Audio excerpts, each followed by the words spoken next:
এখন প্রথম যে বিষয়টা অর্থাৎ ইংলিশ স্কিলস এটাকে আমি কিভাবে ডেভেলপ করতে পারি? এটাকে ডেভেলপ করার জন্য আমাকে কিছু পদক্ষেপ নিতে হবে। এর মধ্যে প্রথমটা হচ্ছে get acquainted with the language through practising. যে আপনি বেশি, বেশি করে প্র্যাকটিস করবেন যাতে ভাষাটা আপনার রপ্ত হয়ে যায়।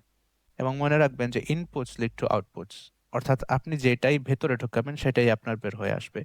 আপনি যদি ইংলিশ লিসনিং করেন তাহলে আপনার ইংলিশ স্পিকিং ডেভেলপ হবে। আপনি যদি ইংলিশ রিডিং করেন তাহলে আপনার ইংলিশ রাইটিংও ডেভেলপ হবে। গেট মোর এক্সপোজার, অর্থাৎ নিজেকে উন্মুক্ত করে দিন ইংলিশের দুনিয়ায়। লিসনিং এর জন্য আমরা যেটা করতে পারি, আমরা পডকাস্ট শুনতে পারি, লেকচার শুনতে পারি, এমনকি অডিও বুক শুনতে পারি।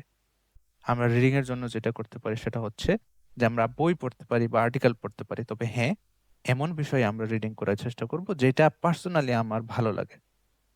যদি এমন কোনো বিষয় আমি পড়তে যাই যেটা আমার ভালো লাগে না, জোর করে পড়তে দেওয়া হচ্ছে, তাহলে সেই বিষয়ে আমার মনোযোগ ধরে রাখা বা স্বতঃস্ফূর্তভাবে শিক্ষা লাভ করা কঠিন হয়ে যাবে।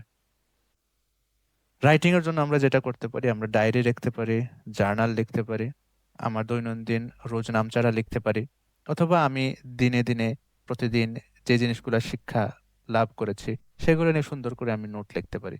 তাছাড়া এখন আজকাল ব্লগ আছে, সাবস্টেক আছে, মিডিয়াম আছে, এগুলাতেও আমরা চাইলে আমাদের লেখাগুলা লিখে পাবলিশ করতে পারি। স্পিকিং এর জন্য স্পিক উইথ প্রফেশনাল স্পিকার্স, এটার আসলে কোনো বিকল্প নাই। হ্যাঁ, বর্তমান দুনিয়ায় একটা বিকল্প আছে, সেটা হচ্ছে চ্যাট জিপিটি। আপনি চাইলে চ্যাট জিপিটির সাথেও স্পিকিং করতে পারবেন ইনশাল্লাহ।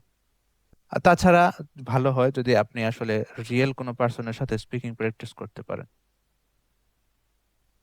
এবং লাস্টলি যে জিনিসটা দরকার সেটা হচ্ছে learn the basic practical grammar. Basic practical grammar সম্পর্কে আপনার আইডিয়া থাকা উচিত।